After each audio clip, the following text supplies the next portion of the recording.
Wabarakatuh. Perkenalkan, nama saya Nesi Alia Fitri, NIM 2119205.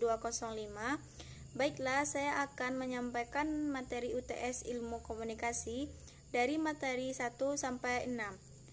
Materi yang pertama yaitu pengertian ruang lingkup dan elemen-elemen komunikasi. Poin yang A yaitu pengertian ilmu komunikasi. Ilmu komunikasi adalah suatu proses mempelajari atau memahami komunikasi tersebut. Poin yang B yaitu ruang lingkup ilmu komunikasi. Ruang lingkup ilmu komunikasi yang pertama yaitu komunikasi sosial. Komunikasi sosial adalah suatu kegiatan yang diarahkan kepada situasi interaksi sosial. Yang kedua yaitu komunikasi bisnis. Komunikasi bisnis adalah bisnis, sedangkan bisnis adalah komunikasi yang tidak dapat dipisahkan. Yang ketiga yaitu komunikasi organisasi. Komunikasi organisasi adalah sifat ketergantungan antara satu pihak ke pihak yang lain. Yang keempat yaitu komunikasi tradisional. Komunikasi tradisional adalah pesan yang disampaikan kepada pihak satu ke pihak yang lainnya melalukan komunikasi tradisional yang sudah lama. Yang kelima yaitu komunikasi antar budaya. Komunikasi antar budaya adalah komunikasi antara orang-orang yang berbeda budaya dan ras. Yang poin yang C yaitu elemen-elemen komunikasi. Elemen-elemen komunikasi yang pertama people. People adalah komunikasi yang melibatkan orang atau publik. Yang kedua yaitu message. Message adalah komunikasi bersifat verbal maupun non-verbal. Yang ketiga yaitu channel. Channel adalah media yang digunakan dalam komunikasi. Yang keempat yaitu noise. Noise adalah distorsi yang dapat mengganggu efektivitas komunikasi. Yang kelima yaitu konteks. Konteks adalah komunikasi selalu dalam konteks. Yang keenam yaitu feedback. Feedback adalah respon balik terhadap penerima pesan kepada pesan yang disampaikan. Yang keenam yaitu efek. Efek adalah komunikasi yang berdampak atau berpengaruh terhadap. Materi yang ketiga yaitu prinsip-prinsip ilmu komunikasi. Yang pertama yaitu komunikasi adalah proses simbolik. Kebutuhan pokok manusia adalah kebutuhan simbolisasi atau penggunaan lambang-lambang. Yang kedua yaitu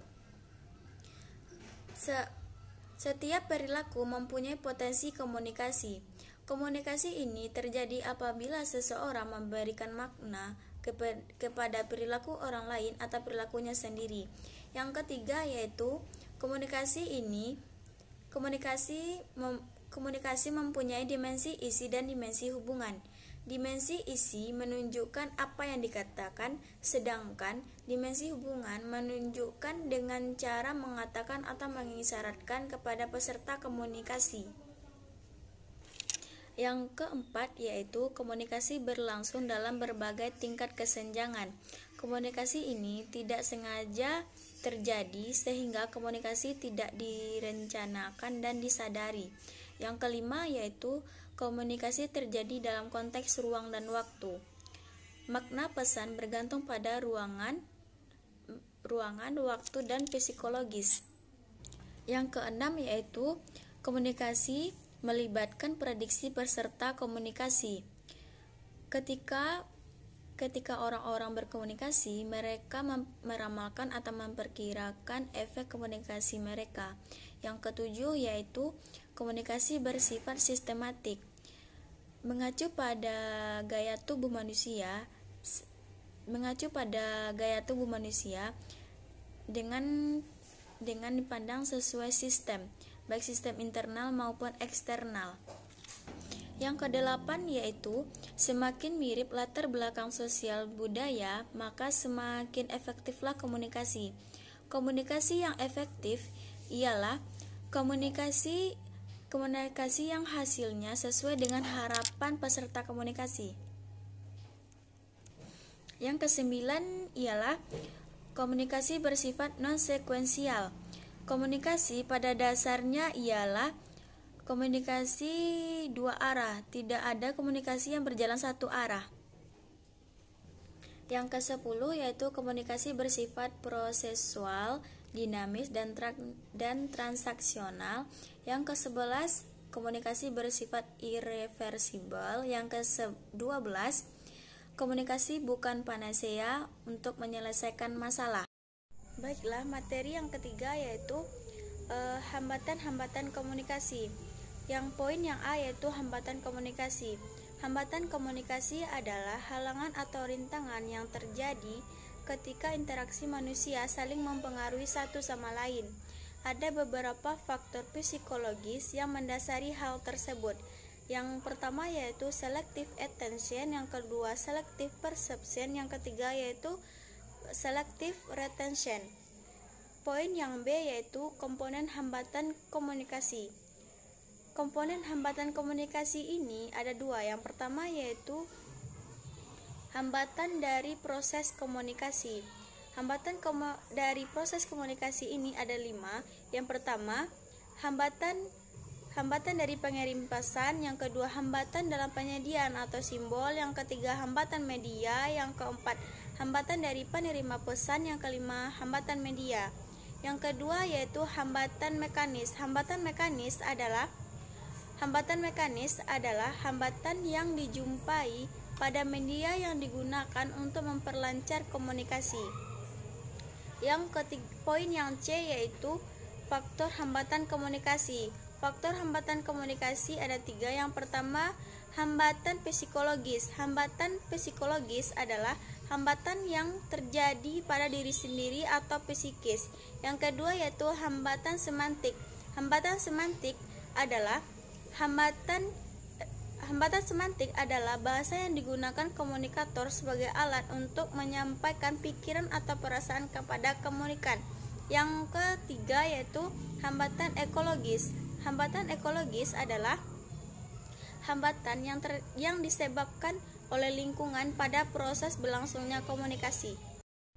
Baiklah, materi yang keempat yaitu komunikasi verbal dan nonverbal. Yang A yaitu pengertian komunikasi verbal. Komunikasi verbal adalah bentuk komunikasi yang disampaikan komunikator kepada komunikan dengan cara tertulis atau lisan. Poin yang B yaitu jenis komunikasi verbal. Jenis komunikasi verbal ada 2 yaitu berbicara dan menulis. Yang kedua yaitu mendengarkan dan membaca. Poin yang C yaitu fungsi komunikasi nonverbal. Pengertian komunikasi nonverbal. Komunikasi nonverbal adalah komunikasi yang pesannya dikemas dalam bentuk tanpa kata-kata. Yang keempat, yang D yaitu klasifikasi pesan nonverbal. Yang pertama yaitu pesan kinesik, yang kedua pesan finansial, yang ketiga pesan gestural, yang keempat pesan proksemik, yang kelima pesan artifaktual, yang kelima pesan paralinguistik, yang ketujuh pesan sentuhan atau bau-bauan, yang kedelapan bau-bauan. Fungsi dari pesan nonverbal ada 5. Yang pertama yaitu repetisi, substitusi, kontradiksi. Yang keempat komplement. Yang kelima yaitu aksentuasi. Yang E yaitu fungsi dari komunikasi verbal dan nonverbal adalah untuk memproduksi makna yang komunikatif. Baiklah, materi yang kelima yaitu komunikasi intrapersonal. Poin yang A yaitu pengertian komunikasi intrapersonal. Komunikasi intrapersonal adalah komunikasi yang berlangsung dalam diri seseorang. Poin yang B yaitu sistem komunikasi intrapersonal. Sistem komunikasi intrapersonal adalah proses komunikasi dalam diri seseorang yang diterjemahkan dalam satu sistem yang dikenal dengan komunikasi intrapersonal. Poin yang C yaitu elemen komunikasi intrapersonal. Yang pertama yaitu decoding, yang kedua integrasi atau integration, yang ketiga memori, yang keempat kesiapan persepsi, yang kelima encoding, yang keenam feedback, yang ketujuh gangguan. Poin yang D yaitu proses komunikasi proses komunikasi intrapersonal.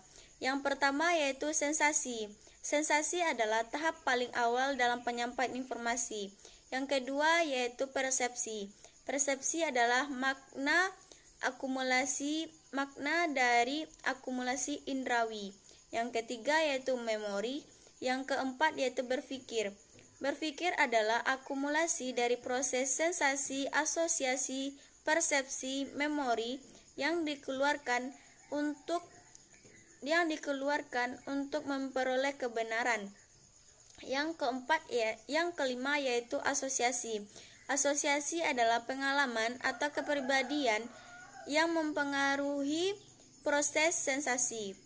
Selanjutnya fungsi komunikasi intrapersonal. Yang pertama yaitu kesadaran diri. Yang kedua yaitu rasa percaya diri, yang ketiga motivasi diri, yang ketiga manajemen diri, yang keempat motivasi diri, yang kelima terfokus, yang keenam kemandirian, yang ketujuh kemampuan beradaptasi. Selanjutnya yaitu teori komunikasi intrapersonal. Yang pertama teori Message Design Logic, yang kedua teori akomodasi komunikasi, yang ketiga teori pengurangan ketidakpastian, yang keempat teori penyalahgunaan harapan. Selanjutnya yaitu komunikasi intrapersonal dalam pandangan Islam adalah komunikasi Islam yang memiliki sifat komunikasi yang dibangun di atas prinsip komunikasi Islam dengan ruh kedamaian, keramahan, dan keselamatan. Baiklah, materi yang keenam yaitu komunikasi interpersonal. Poin yang A yaitu pengertian komunikasi interpersonal.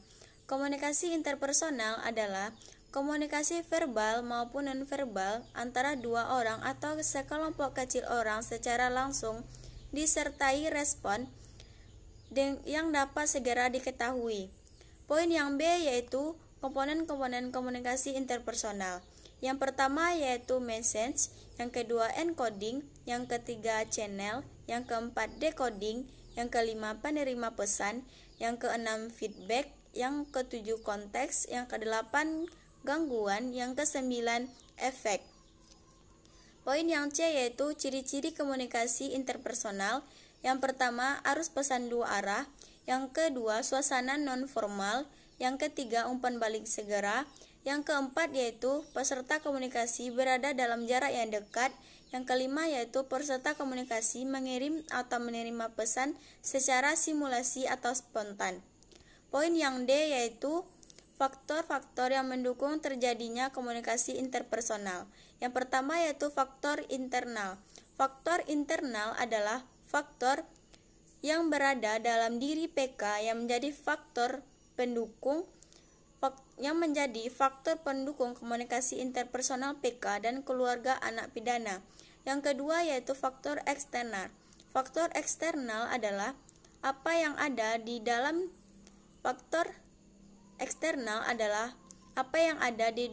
di luar diri PK dan yang menjadi faktor komunikasi interpersonal PK dan keluarga anak pidana. Poin yang E yaitu sifat-sifat komunikasi interpersonal. Yang pertama yaitu komunikasi interpersonal adalah komunikasi yang melibatkan dua individu atau lebih yang saling bergantungan. Yang kedua adalah komunikasi interpersonal adalah bersifat inheren atau relasional. Yang ketiga adalah komunikasi interpersonal berada pada serangkaian kesatuan. Yang keempat yaitu komunikasi interpersonal melibatkan pesan verbal maupun nonverbal. Yang kelima yaitu komunikasi interpersonal melibatkan berbagai pilihan.